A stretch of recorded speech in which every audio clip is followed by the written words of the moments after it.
writers have these proposals. They have a certain percentage they want to increase. The union has calculated how much that would cost. This one person makes more money than all of the increased costs combined. Which side are you on? Which side are you on? 11,000 writers are on strike right now. That's right. 11,000 writers are on strike in the first writer's strike since 2007. So over 15 years since we've had a writer's strike. The WGA voted 97.5% or 98.5% to go on strike. Wow. Well, that's pretty overwhelming. Pretty overwhelming, I would say. And some of the conditions are really, it's one of the things that you'll hear if you listen to a lot of these interviews of these writers is that it's becoming more and more difficult and in many ways all but impossible to actually be a middle class writer anymore. You basically are poor and scrapping together, working all the time and just barely eking out a living, or you are, you have inherited wealth and so that doesn't matter, or you're one of the, 1% that make it the big. top of the top. Right, and so it's really, whereas before there really was, there was an industry of there are good paying middle class jobs for writers that a lot of people can occupy. And it's just, that's and let's becoming... not forget that entertainment is a huge industry. Mm-hmm. Yeah. In the billions of dollars industry, and right. There's a lot of money being made off this labor. Absolutely. And I think the thing that the writers have really latched onto is the residual pay. There are several demands, but the residual pay seems to be one of their biggest issues. And the way that writers were paid before, and they're still paid now, which is part of the problem, is that they would get, an upfront cost, a fee for their labor, but then every time the show aired, so Friends had a long shelf life after its run. I mean, it's still probably being played on, Nick at Night or something, reruns. And so every time a Friends episode airs, all of the writers, all of the actors, I think probably I don't know, I'm not going to speak out of turn, but definitely the writers and the actors, they get residuals. So they get a portion of the proceeds because somebody is still paying to put advertisements in this rerun of Friends, right? And so when these people pay to put advertisements in the reruns of Friends, the payment from that advertisement gets split between all the people that are involved in the production of that episode. Not equally, but it gets split. And that is worked out by the various unions and stuff like that. And so before, residuals were like a really big, you made a lot of money off of residuals. And now with streaming, there's less and less money coming from advertisement and more coming from subscription service. And so the residuals don't work the same way. And then on top of that, they're getting less residuals for every time you rewatch on Netflix. But then on top of that, one of the things that writers are saying that production studios are doing is instead of allowing a property to stay on their streaming service and be rewatched, meaning that they'll have to continue paying residuals, they just take it off. They just totally take it off of the website. Yeah, and that is so crazy to me and so frustrating. I mean, it's frustrating as a customer because you think, this literally cannot be costing you any money to host on your platform. It's not like taking up shelf space in a retail store. Right. Which even that is kind of, pretty minimal cost, but it's just wild. Yeah, the fact that they're taking that off. And I've been really, that's one of the, the talking points I've had with folks in conversations about this writer's strike. And it really seems to, to resonate with folks because it irritates the customer while screwing over the worker. Right.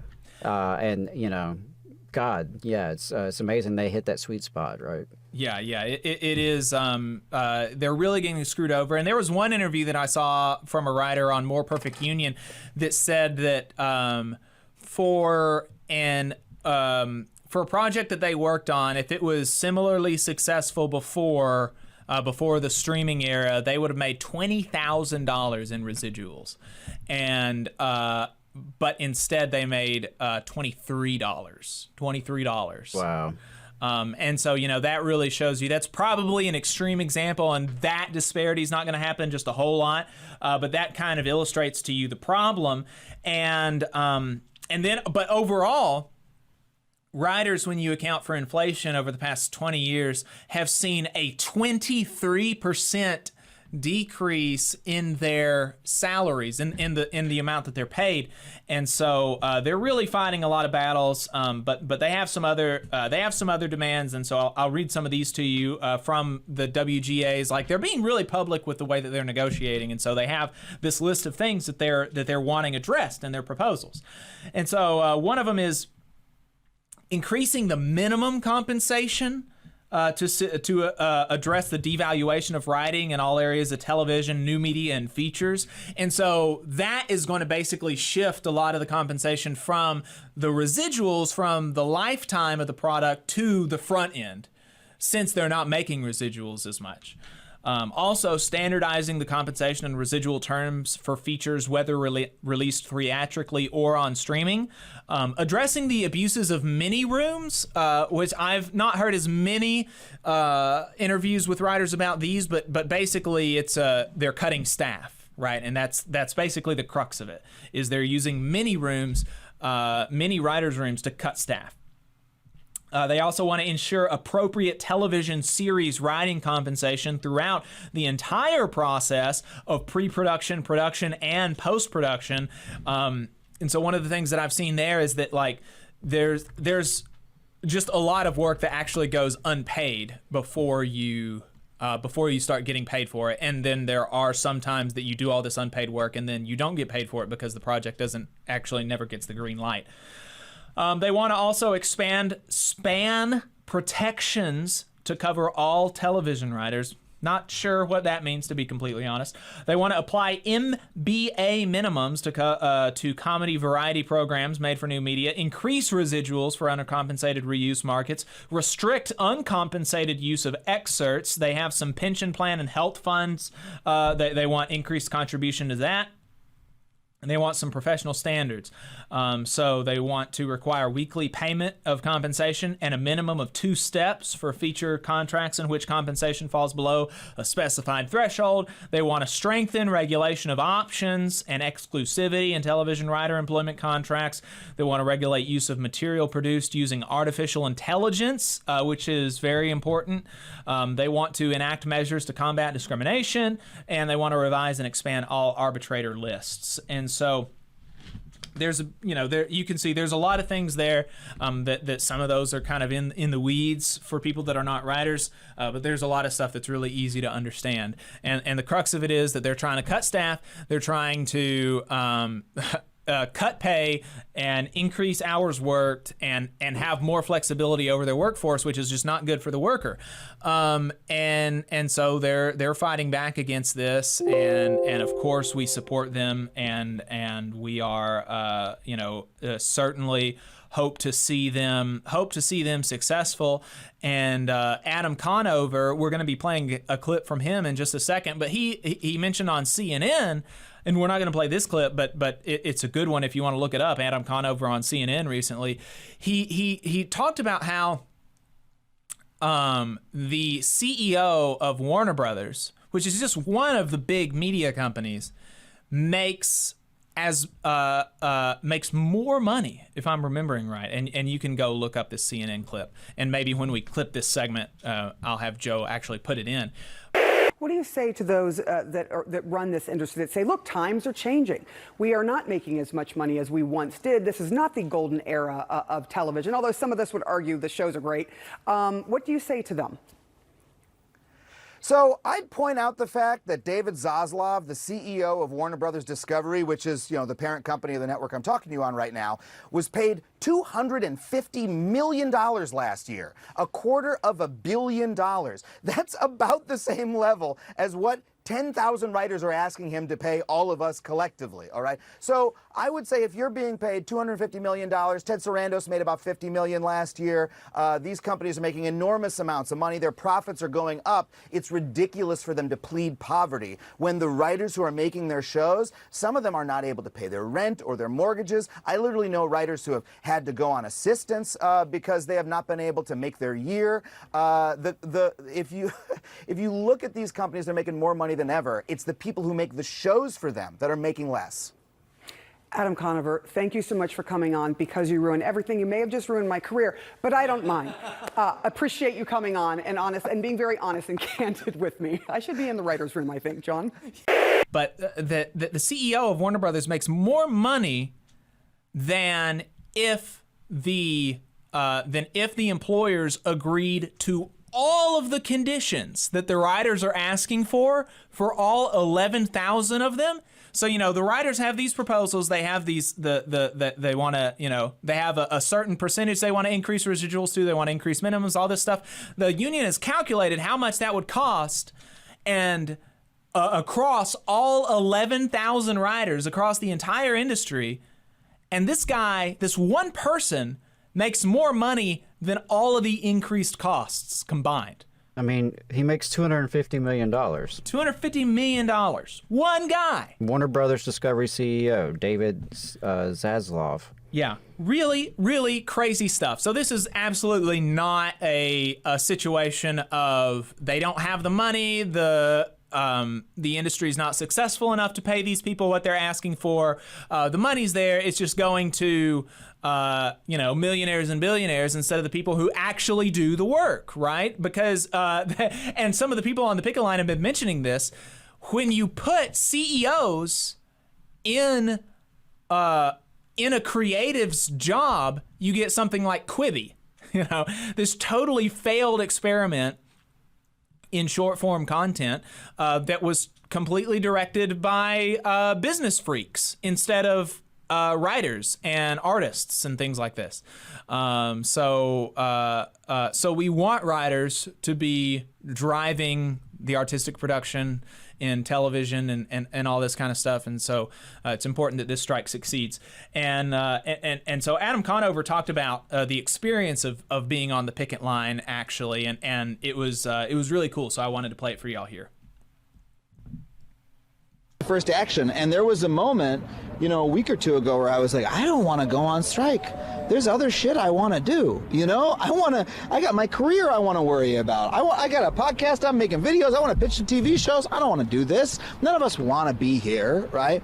But as it became clear that this is what they were going to force us to do, it started to feel to me to be a really beautiful opportunity, because we all really feel like the world is fucked up, that like things are wrong in America, and we have the opportunity here to go and actually fix one of them with our collective action. Like, the Guild is asking me to come out here every day and picket for 4 hours. And if I do that, I can help stop Teamster trucks from going into that building, and we can halt productions, and that'll shorten the strike, and that'll make them come to the table, and that'll make them cut the workers in on their profits, and I get to actually move the boulder of how fucked up things are in America by showing up here with a sign. That's incredible. How many issues are there that you care about, that you would like to do something about, but there's nowhere you can show up with a sign to do it? You can't show up with a sign to climate change. You can go join Sunrise Movement and stuff like that, right? But like, we don't get these opportunities often in life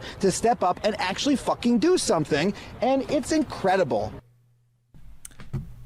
Really cool stuff from Adam Conover there. Really appreciate that. Really great testimony about the power that striking brings you. Yeah, absolutely. And I also want to lift up an article by Alex Press, published by Jacobin. I thought that was a really good article that they put out, and they talked about Some of the other unions that have been active on the picket lines, including the Screen Actors Guild, the Directors Guild of America, and, of course, my union, the International Alliance of Theatrical Stage Employees, IATSE. So, definitely sending my solidarity with all of our sisters and brothers with WGA. Hope the writers get the fair contract that they deserve. Absolutely. And just for your, just to contrast, the two sides, right? Because there are two sides, and so there is a question of which side are you on. And so we've talked about the writers and what they're asking for and what they're getting, and there's that testimony there from Adam Conover. And so just for your contrast here, I have clipped the this week's Rich Dick segment from Means Morning News, where they highlight the chief negotiator for the bosses in this fight. So Adam, let's play that. Lombardini is the head of the Alliance of Motion Picture and Television Producers, and she's the lead negotiator on behalf of Capitol in the labor fight against Hollywood writers. Just 2 days before the studio's contract with the Writers Guild of America was about to expire, Lombardini offered the union a crummy deal that all but assured a strike. Variety reported on the negotiations and Lombardini's proposal, quote, "It did not include key elements that the Writers Guild of America has insisted are essential to sealing a new 3-year contract, including a mandatory minimum number of weeks for TV writers and a minimum staff size for writers' rooms." Now, this isn't Lombardini's first rodeo. She was an executive with the AMPTP, number 2 in command, in fact, during the last writer's strike in 2007, which lasted 100 days. We're now on day 4 of this one, and Lombardini is reportedly just antagonizing the writers now. Union members familiar with negotiations said that when pressed on setting minimums on duration of employment, Lombardini replied, quote, "Writers are lucky to have term employment." Wow, just straight up insulting your workforce. If they're so lucky to be employed, then why don't you write your own damn scripts, Carol? Let's see how that one goes. Can't wait to see how you nail the end of Yellow Jackets. Oh, it was all a dream. Wow, so talented. Look, the story here is quite simple. The major studios are money-making machines, earning billions in profit every year. And they've used the transition to streaming to undercut their workforces by denying them hours and limiting compensation through residuals. As a result, the average writer-producer pay has declined 23% over the last decade, accounting for inflation. You think Carol Lombardini has seen her pay decrease over the last decade? Hell no. It's time to end the gross profit seeking and pay the dang writers. That's exactly right. It's time to pay the dang writers. Friend of the show, Dripped Out Trade Unionists at Union Drip on Twitter mentioned that just a funny happenstance, the CEO of UPS is also named Carol. Yeah. Well, imagine that. Yeah. Well, yeah, it's really important that these writers get a good contract. Entertainment is such a big component of the American economy. I mean, you think about it, what does America make these days? Manufacturing is not what it used to be. It's entertainment. It's one of the biggest products that we consume in this country and that we export to other countries. And so, these writers definitely, sending our love and solidarity to them and wishing them all the best in this struggle. Hopefully it will be a victory very soon. And again, just want to lift them up. You just saw a clip from the Valley Labor Report. We are live every Saturday morning from 9:30 a.m. till 12:30 p.m. And we pride ourselves on keeping all of our content free to everybody so that we can talk to as many working folks as possible. If you support the work that we're doing, you think that it's important, you think that it's good, then consider making a monthly contribution to the project. And you can do that on our website, tvlr.fm.